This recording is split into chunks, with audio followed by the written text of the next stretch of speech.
Hi, போன சம்மில் வந்து நம்ம டென்ஷன் நம்பரு ஃபேக்டர்டு லோடு வச்சு நம்ம சால்வ் பண்ணோம். இது வந்து ஸ்ப்ளைஸோட டிசைன் ப்ரொசீஜர் வந்து எக்ஸ்பிளைன் பண்ணியிருப்பேன். ஸோ அதோட ஒரு சம் சால்வ் பண்ண போகிறோம். Design a splice to connect 300 mm into 20 mm plate with 300 mm into 10 mm. The design load is 500 kN. Use 20 mm black bolt fabricated in the shop. So அதுக்கு இப்போ ஒரு plate இருக்குது. அந்த பிளேட்டோட thickness வந்து 20 mm. அது கூட இன்னொன்று வந்து கனெக்ட் பண்ணுறாங்க, அதோடது 10 mm. ஸோ அப்போது 10.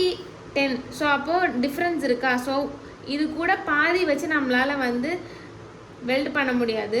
அதனால் நம்ம அது கூட பேக்கிங் பிளேட் ஆட் பண்ணுறோம். ஸோ இங்கே 20ன்றதுனால 10 இருக்குது, மீதி பேலன்ஸ் 10. ஸோ 10 வச்சு பேக்கிங் பிளேட் கொடுக்குறோம்.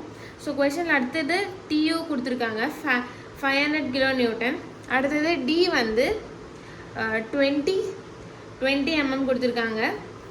First step shear capacity of bolt page number 75ல் இருக்கும், IS 800 2007. ஸோ அதை ஃபார்முலாவுக்கு சப்ஸ்டியூட் பண்ணி மீதி எல்லாமே கண்டுபிடிக்கிறோம். ஸோ இப்போ நம்ம பேக்கிங் பிளேட்டுன்னு நமக்கு வந்தாலே நம்ம ஷியர் கெப்பாசிட்டியில் இந்த வேல்யூவோட இன்ட்டு பிபிகே அப்படின்றத சால்வ் பண்ணணும். ஸோ பிபிகேன்ற ஃபார்முலா வந்து நமக்கு இந்த ஃபார்முலா வந்து பேஜ் நம்பர் 75ல் இருக்கும். ஸோ அதை நம்ம சால்வ் பண்ணணும். திக்னஸ் வந்து நமக்கு பேக்கிங் பிளேட்டோட திக்னஸ் என்ன? 10 தானே பேக்கிங் பிளேட் போடுறோம். ஸோ அதனால் அதோட திக்னஸ் வந்து 10ன்னு சொல்லி எழுதுகிறோம். ஸோ அப்போ பிபிகேக்கு ஒரு வேல்யூ வரும், அதனால VNSBயில் சப்ஸ்டியூட் பண்ணி ஒரு வேல்யூ வரும். ஸோ அதை எடுத்து எழுதுகிறோம். அதை divided by gamma MB. So shear capacity value கிடச்சிது. பியரிங் கெப்பாசிட்டி பேஜ் நம்பர் 75, அதுக்குமே ஃபார்முலா கொடுத்துருப்பாங்க. மீதி எல்லா வேல்யூஸுமே சப்ஸ்டியூட் பண்ணி நமக்கு வேல்யூ கிடைக்கும்.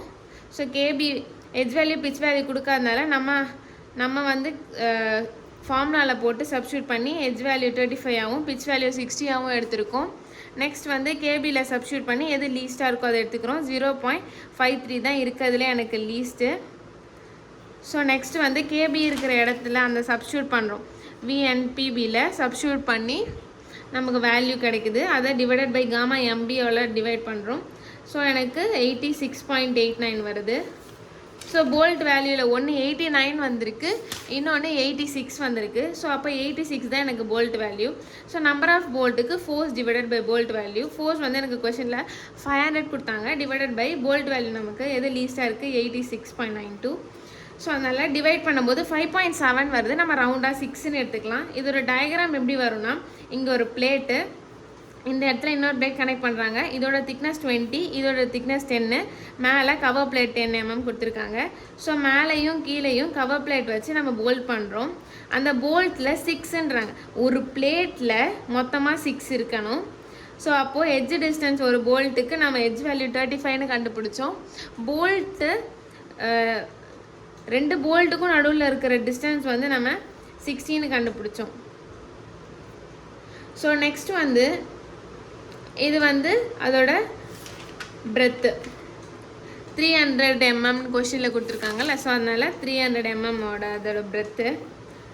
ஸோ நெக்ஸ்ட் வந்து ஸ்டெப் 5 வந்து செக் ஃபார் டிசைனுக்கு design due to yielding page number 32ல் இருக்கும். Formula AGFY.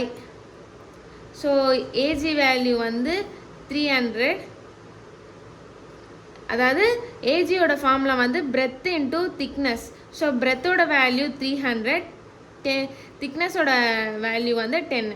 ஸோ அதனால் அதை அப்படியே போட்டுக்கிறோம். FY value 250 divided by gamma M0 value 1.1. Solve பண்ணால் ஒரு வேல்யூ வரும். ஸோ TU விட இது அதிகமாக இருக்குது. TU வந்து எனக்கு 500. அப்போது 500 விட அதிகமாக இருக்கும்போது இந்த condition safe. So due to ரப்ச்சருக்கு அதே மாதிரி பேஜ் நம்பர் 32 ஃபார்முலாஸ்லாம் நம்ம ஞாபகம் வச்சு நம்ம எழுதுகிறோம்.